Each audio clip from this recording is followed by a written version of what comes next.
So hello everyone, আসসালামু আলাইকুম রহমতুল্লাহি বারাকাতু। সবাই কেমন আছো? আশা করি সবাই ভালো আছো।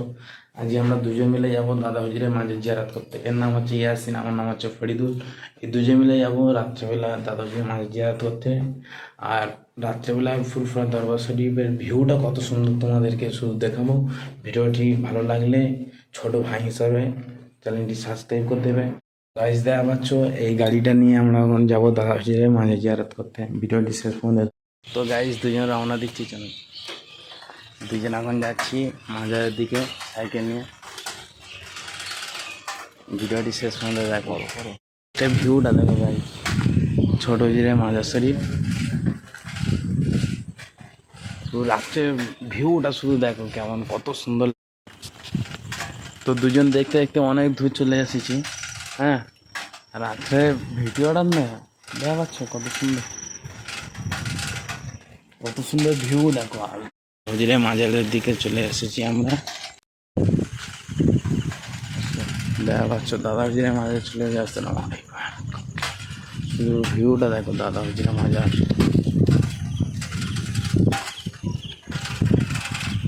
আমরা ওর ভিতর ঢুকবো এবং আপনাদেরকে দেখাবো, ঠিক আছে? তোমার ভিডিওটি শেষ পর্যন্ত দেখো। ওর ভিতরে আমরা ঢুকবো ইনশাআল্লাহ, যদি চেষ্টা হয় ওর ভিতরে ঢুকবো। শুধু ভিউটা দেখো, তোমরা শুধু ভিউটা দেখো। হ্যাঁ, এর থেকে শান্তির জায়গা আমার মনে হয় আর কোথায় নেই। এর মতন শান্তির জায়গা আর কোথায় নেই। বছর দেখতে দেখতে আমরা গেটের কাছে চলে এসেছি দুজন। তো গাইস, এর ভিতর তো দোয়া আছে, আমরা তো ঢুকতে পারবো না। দেখা পাচ্ছ দোয়া আছে, এর ভিতর ঢোকা যাবে না এখন। তা আমরা এই পর্যন্ত এসেছি, শুধু ভিউটা দেখো গাইস, শুধু আসাম, কত সুন্দর একটা ভিউ। হ্যাঁ, রাত্রের ভিউটা দেখো।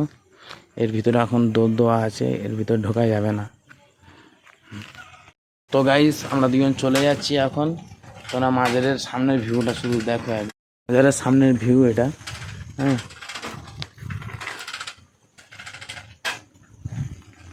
লাইটের জন্য ক্যামেরাটা হয়ে যাচ্ছে। পরে ইনশাল্লাহ আমরা একদিন ওর ভিতর ঢুকে তোমাদেরকে দেখাবো। মাজারের ভিতরে আমরা ঢুকবো। তা ভিডিওটি কেমন লাগলো জানাবে কমেন্ট করে। হ্যাঁ, সব টাটা করে দাও ইয়াসিন। টাটা বন্ধু। টাটা গাইস, দেখা হচ্ছে আর একটি অন্য ভিডিওয়।